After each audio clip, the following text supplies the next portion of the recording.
I'm going to have to, steal to survive. I'm going to have to commit crimes to survive. I'm not bullshitting you. If you threw me on the street, I'd do whatever it took to survive. What do you think they're going to do? You just threw them to the curb. Of course they're going to increase the crime rate, and then you're going to pay, what is it, $120,000 a year to incarcerate a person? So because you threw them on the street and they had to commit a crime to survive, you're going to incarcerate them for 2 or 3 years in our jail and pay $120,000 versus offering them a meager $700-800 a month so they don't commit the crimes in the first place.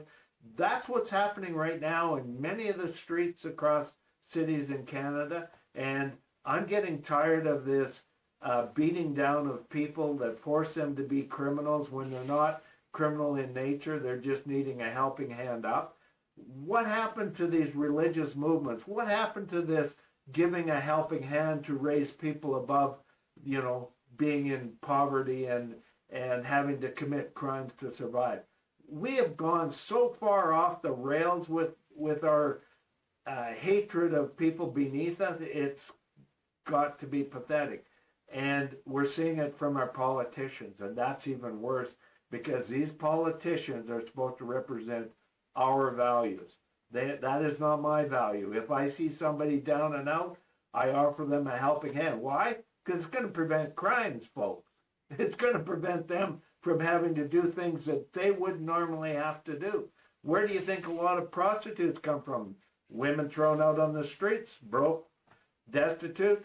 You're forcing them to have to sell their bodies, which, Trump knows that. That's why down in the States, Trump loves poverty, because it forces women to have to give up things that they wouldn't normally do to survive. And I'm just using it as an example, folks, but when you throw people to the curb and stomp on them and belittle them, yeah, you're going to have a problem with those people, and they're not going to care whether they commit crimes against you or anything, because you're holding yourself above them instead of offering a helping hand. And you religious people, some of the hatred you promote, that is not very nice as a human being. And I don't think that we should be tolerating that any longer. And sorry for sidetracking the conversation, but, I get pissed right off, is the word for it, when I see these type of acts by our politicians. So anyway, in any event, now that they've identified this person and removed him from any opportunity to get social assistance in Ontario, does he go to another province, or do they put him on a plane in handcuffs and fly him back to wherever it was that he think he came from, 20 years the ago? Ralph Clown syndrome. Ship him to another province, one-way ticket. Yeah. But that's so it. Why aren't we offering a hand up to this individual?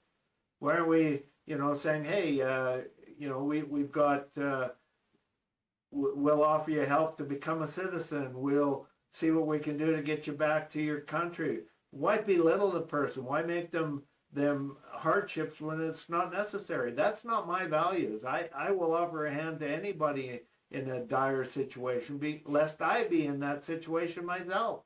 And I have been in dire situations, and not once has any of these religious people that I know ever stepped off or hand up. So it's just, we're creating a society of belittlement, hatred to others, and it's mostly through the ideas that we're above other people and we want to feel special compared to other people. And I don't think that's right, especially with 8 billion people on the face of the earth.